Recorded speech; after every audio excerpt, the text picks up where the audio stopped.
Whoever you are, and for whatever reason you play, there's no denying that poker can take you places. But while we might not be quite ready for Vegas yet, while we might not be prepared to stare Negrano down with nothing more than middle pair, we are making progress. After 2 levels and 12 shows, we should have just about covered everything you wanted to know about poker, but were afraid to ask. Catchy title. You see, poker is a simple game. It can be broken down into some basic concepts. We have armed you with the knowledge, now what you gonna do with it? The best insert themselves into these equations and exploit them to the max with spectacular results. What makes the best? What got them the fame and success? What's their secret? Today, we review what we've learned so far and examine the secret ingredients to poker success. Buckle up. There's no right or wrong way to play poker. There's not one method that will guarantee success, but there are ways and means for you to maximize your chances of winning. There are good habits and bad habits. There are situations to avoid and situations to seek. And there are those who have the knowledge to exploit them. We're going to teach you how to master the game, from the basics to the advanced.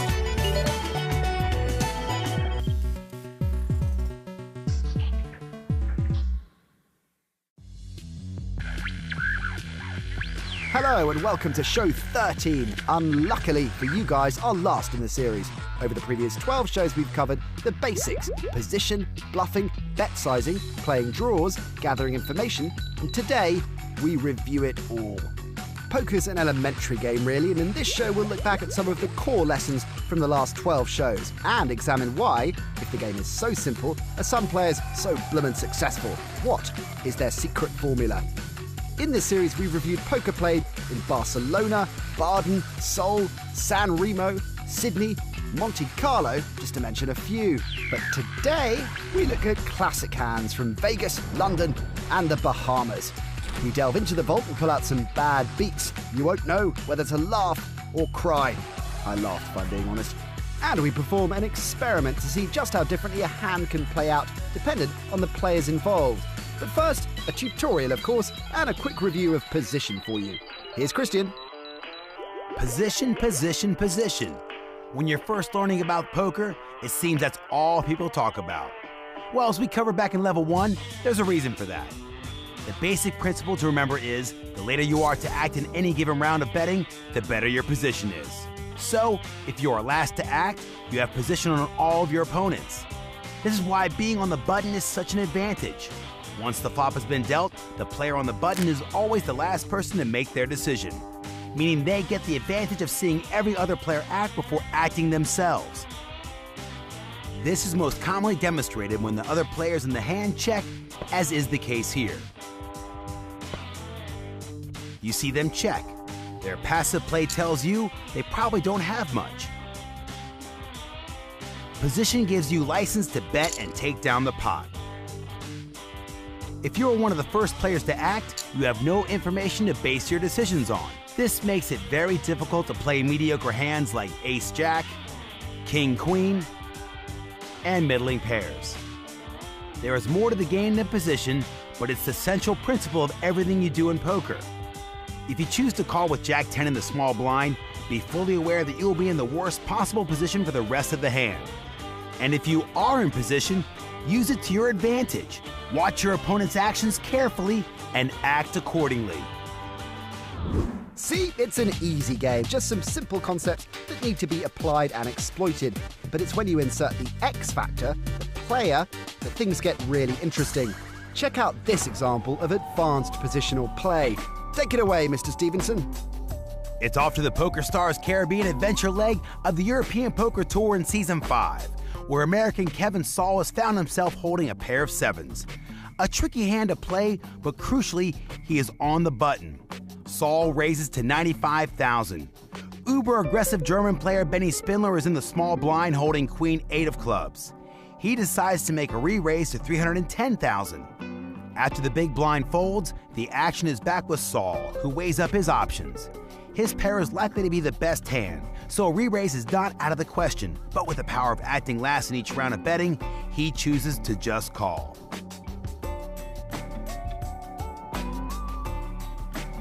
flop is 10-10-2. Spindler checks, and now Kevin Saul chooses to control the size of the pot by also checking. After a king is dealt on the turn, Spindler bets. Saul has the advantage of watching him act first, gaining information from Spindler's body language and bet size. Based on this, Saul is able to make the call. The river card is an ace. Spindler bets again. Representing a much stronger hand than Saul, but with the advantage of position and again being able to study his opponent's actions before making his decision, Saul was confident enough to make a very tough but correct call. Let's look at that again.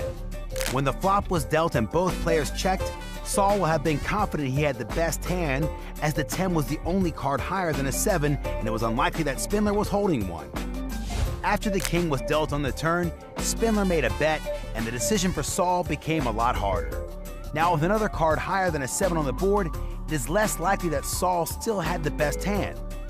This is when Saul must study his opponent's actions, the body language and bet which his opponent makes before making the call. The river card is an ace, a terrible card for Saul, as it adds yet another high card, which may have given Spindler a bigger pair. Spindler makes a big bet, but with the advantage of watching Spindler act first, Saul is again able to work out that his pair of 7s is still the best hand, and makes the call that wins him the pot. This is in fact a very impressive call, which would be tough for any beginner to make. The same call out of position would be almost impossible. I'd snap call that anytime. Now, if you want to watch the show again or recap previous episodes, then go to everythingpoker.com. To recap our betting tutorials, visit shows 7 and 8, or watch this. At the start of the second level, there were 2 shows focused on betting. We outlined the 4 main reasons to bet, and they were to gain value, to protect your hand, to gain information, and to bluff. To gain value means to basically extract as many chips as possible when you have the best hand. Protecting your hand means betting to prevent your opponent from completing draws or hitting over cards, which may give them the superior hand. You can bet just to gain information. The way your opponents react will give you a good idea of what they may be holding. The final reason to bet is to bluff. If you know you don't have the best hand, the only way to win the pot is to make your opponent fold. If you don't have a clear reason for betting, don't do it. In Show 8, we covered bet sizing. It's crucial to your success that you get this right. Once you have decided what the purpose of a bet is, you need to decide the right amount to bet. If it's a value bet, you need to work out how much your opponent is likely to call. If protecting your hand, make sure the bet isn't too small, therefore allowing opponents to see further cards cheaply. If you're bluffing, the ideal bet will be enough to force a fold, but without risking too much. And for gathering information, you should make your bet substantial enough to give you the answers you are looking for. Of course, sometimes folding is the best option. Could bet sizing be the single most important factor in what separates the best from the rest? A well-sized bet can maximize your winnings, or indeed minimize your losses. It can even win you hands you would have otherwise lost. Remember show 8 when we showed you the hand where Negreanu brilliantly pushed Angel Shlomi off a pair of kings with nothing more than third pair? Don't remember? Well, here's a brief recap of what happened. Shlomi raised with kings, Bargnardi called with 6s, Daniel holding 9-10 of diamonds also made the call. The flop gave Daniel top pair, and Shlomi bet, Bargnardi folded the 6s, and Negreanu called. After a queen on the turn, it was the same again. Shlomi bet and Negreanu called. Following the 8 on the river, Shlomi bet out a timid 3,000. Negreanu saw weakness and raised, forcing the fold from Shlomi. Got that? A first-class bluff, but not many people would have played the hand that way. Here, we'll show you. Of course, there is no right or wrong way to play a hand of poker. One man's meat is another man's poison. One man's pre-flop raise from the cutoff with ace rag is another man's immediate fold. To show you how differently we all play, we set up an experiment. The experiment was thus. We gave 2 pros the same decisions to make as the people in an EPT hand and saw if they played it any differently. We know how Shlomi played the kings and how Daniel played the 9-10 of diamonds. But how would Raymond Wu play the 9-10 of diamonds, and how would, yes, Daniel play the kings? No, we haven't told him it's the hand he featured in, and none of these guys know the opponent's cards. Okay? Got it? In the original hand, Shlomi raises to 4-7-5 with the pocket kings. What would Daniel have done? Hello, everybody. Had he been holding the kings? If we're playing 300 big blinds deep, I'm actually going to make a larger raise than normal, and I'd make it 300. Okay, back at the EPT. Shlomi makes it 4-7-5 with the kings, and long-lost twin Faza Banyati calls a pocket sixes. Action is on the button, who has 9-10 of diamonds. So what would Raymond Wu do?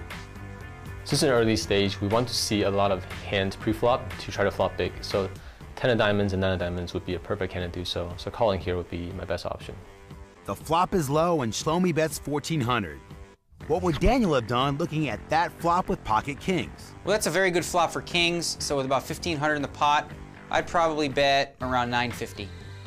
So Shlomi bets 1,400 to get rid of Banyati's sixes. What of Raymond's reaction to the Shlomi bet? Under the guns player is most likely holds a big pair, but given that we're in position, I think calling here is my best option. The turn brings a queen. Daniel? My plan would be to bet and fold to a raise, but definitely bet to protect my hand. So Daniel would bet to protect his hand, and sure enough, Shlomi actually bet 2,125. Interesting. And now the decision is on Raymond. What would he do with his hand facing the Shlomi bet? If I was on my A game, I would probably find a fold here, given that I think very likely chance he bets the river again, and I don't want to put myself in a spot where I have to call around 4,000 on the river with just a pair of tens. Well, Daniel isn't your average player, and he calls Shlomi's turn bet with a view to outplaying him on the river. Risky, but fun to watch. The river brings the 8 of clubs, and Shlomi bets 3,000, and it's about now that Studio Daniel smells a rat. It's funny that I'm doing this because I was the other guy. As we saw earlier, the player on the button, yes Daniel, then turns his hand into a bluff on the river, raises to 9,800, and even announces Shlomi's hand. I'm thinking aces or kings. Good read. But if Daniel were in Shlomi's position, what would he do facing that re-raise? I would probably, if I had the kings and got raised, just bow to the other player because he sounds like he's an amazing player. Just goes to show a hand will rarely play the same twice. To prove it, we also replicated the hand in a West London boozer with 8 willing participants: Jim, Steve, Joe, Jamie, Gareth, Ted, Morgan, Sarah, and Di. Same card, same chips, same flop, same everything, and studied the results. So how did it play? The answer, differently. Ted, holding the kings, made a very conservative call pre-flop and let 4 other players in to see the flop. Post-flop, Di, holding the sixes of Banyati, played aggressively. Joe called with the 9-10, the small and big blind folded, and Ted, being too passive again, just called himself. After the turn and river, Di bet his pocket sixes again. Joe called with the 9-10, and Ted folded. Yes, folded the kings. We told you people played it differently. In the end, Joe won with the 9-10, so same player won. Just in a very different fashion. The conclusion, it's not what you've got, it's what you do with it that counts.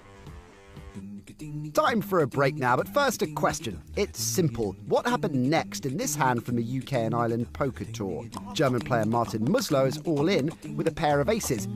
And Irish player David O'Connor is dominated with a capital D, holding ace-king. The flop comes jack 6-9, and O'Connor needs some help. That's an understatement. I thought I was in trouble when I forgot my anniversary. Sorry, darling. This guy needs a miracle. We'll see what happens after the break.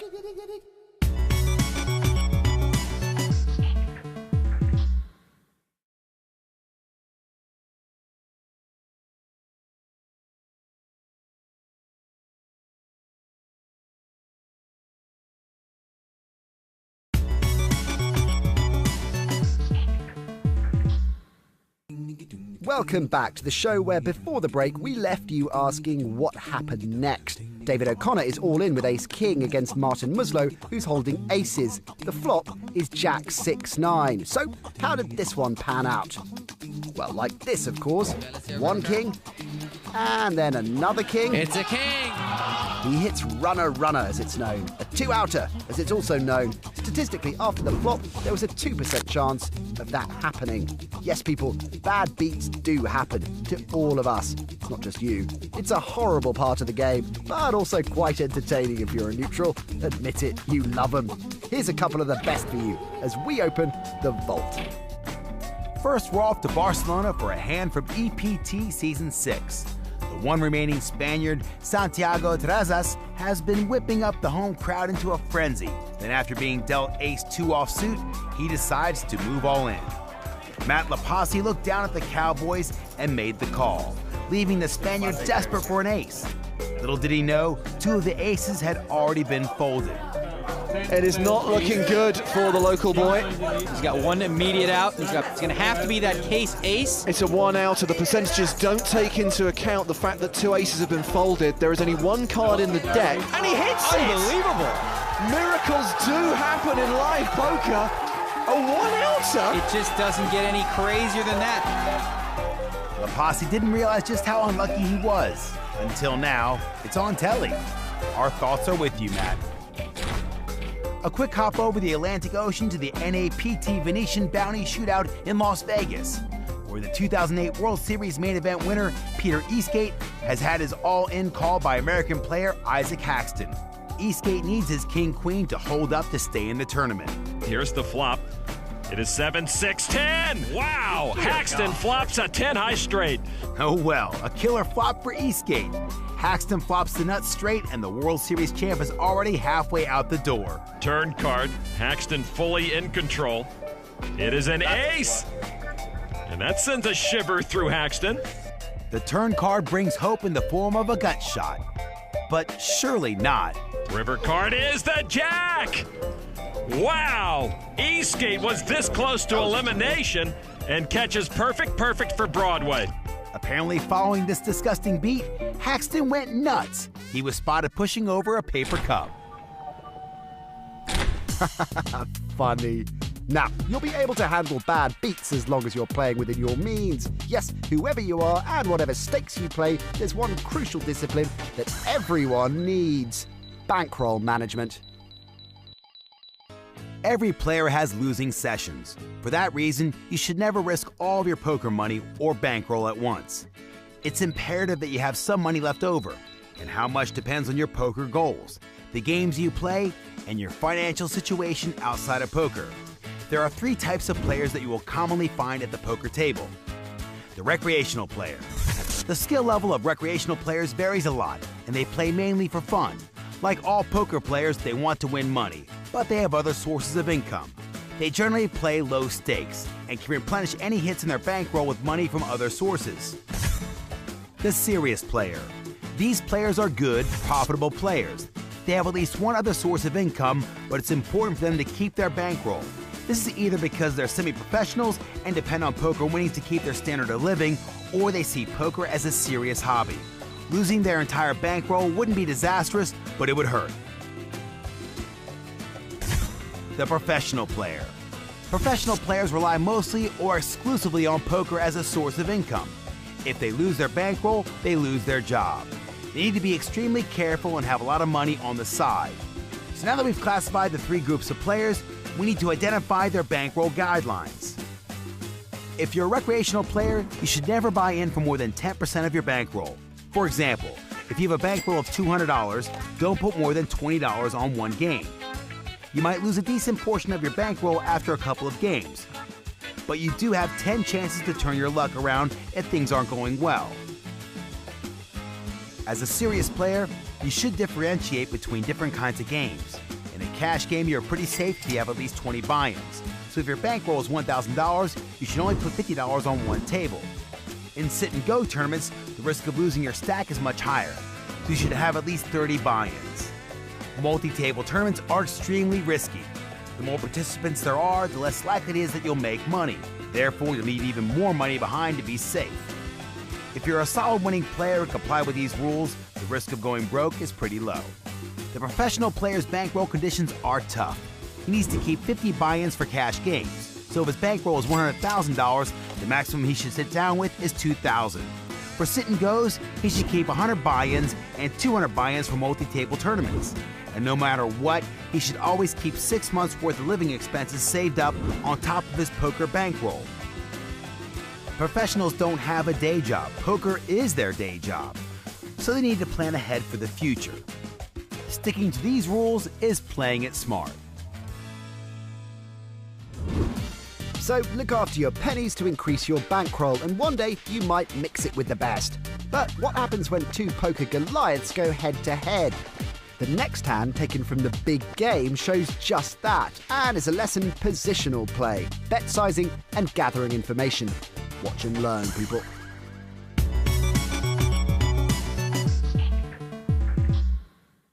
Okay, so what we're gonna do now is we're gonna break down a hand from the big game in which it gets all the way to the river. It's me against Lex Veldeus, and he puts me in a tough spot to make a difficult decision. Let's have a look. I've got a decent hand, 6-handed, 9-10 of clubs. I'm gonna go ahead and make a standard raise up to 1200. And behind me we have the amateur, who's obviously playing on a free roll. And he's got what I call the rookie hand. I'm gonna stop right there for just a second. King Jack offsuit is a hand you should always be very careful of, but when you're short-handed, it's a hand that, you know, you can play. But in position, if you're gonna play it, 3-betting is not such a bad idea. And when I say 3-betting, I basically mean re-raising and taking control of the hand. In this situation, the amateur elects to just call, which is gonna bring Doyle Brunson. Now Doyle is just calling with a mediocre hand only because he's in position. Jack 7 of diamonds, not a great hand. And now we see Lex Veldeus with Ace Queen of diamonds. Strong hand, he's gonna raise up to 7,000. Now, the key decision for me here is the fact that we're deep enough. We have a lot of chips in front of us. If I only had 40 or 50,000 in front of me, I would fold this for sure. But since we have over 200,000, that gives me the right odds to call and try to catch something really good, even if Lex had something as strong as pocket aces. Whatever he has, I don't really care as much because I have position and I have a fun hand that can hit a lot of flops. So I elect to call, which should be an alarm signal for our loose cannon, who definitely has to throw a hand like King Jack, does very poorly in this situation. And Doyle, Jack 7 of diamonds, not quite good enough to call a raise. So it's going to be just the two of us, heads up to a flop.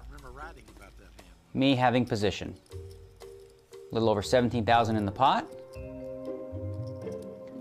Well, that's a decent flop for me. I've got top pair. I'm going to stop right there for just a second. It's a decent flop, but it's also one that can cause me a lot of problems.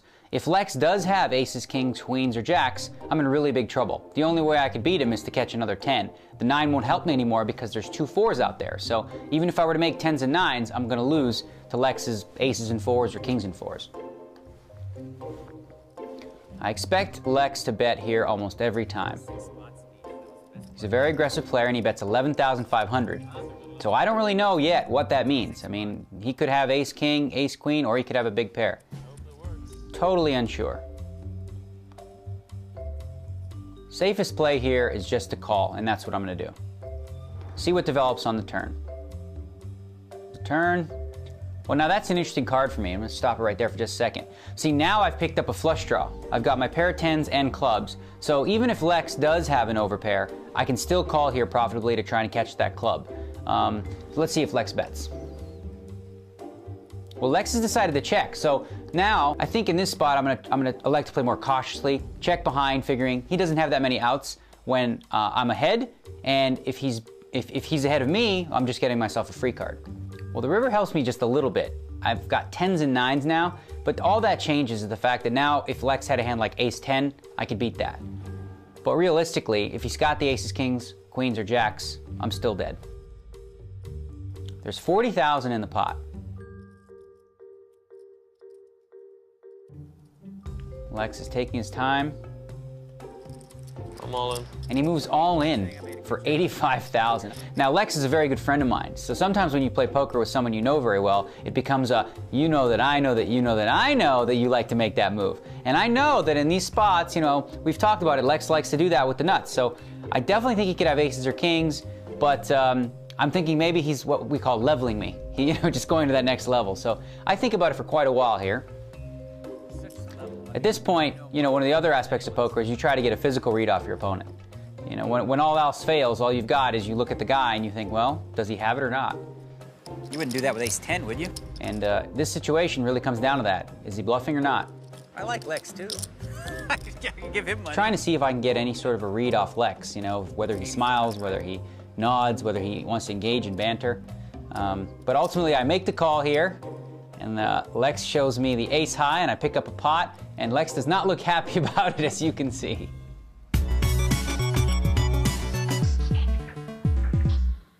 Okay, ladies and gents, it's time to wrap this series up. And after 13 shows, the conclusion is, avoid the table with Daniel Negreanu on. The guy can read your mind. But his Humberto Brenes impression does need work. Pero king for the king char! If you've been paying attention and taken on board the words of wisdom of some of the game's top talents, then there's no reason why. With plenty of practice mind, you shouldn't be taking on the big guns one day. Just don't forget the importance of bankroll management. It's the key to any player's long-term success. To put all you've learnt this series into good use, go to PokerStars.com. Well, it's been a riot, guys, and if you use all the advice and guidance we've bestowed upon you, the good results shouldn't be far away. I promise. And if you want to watch this show again or recap any of the previous episodes, then go to everythingpoker.com. Because that's the end of this poker journey, folks. We hope you've enjoyed the ride. We'll see you at the tables. Laters, babes and dudes. Say goodbye, Nat. Cheerio.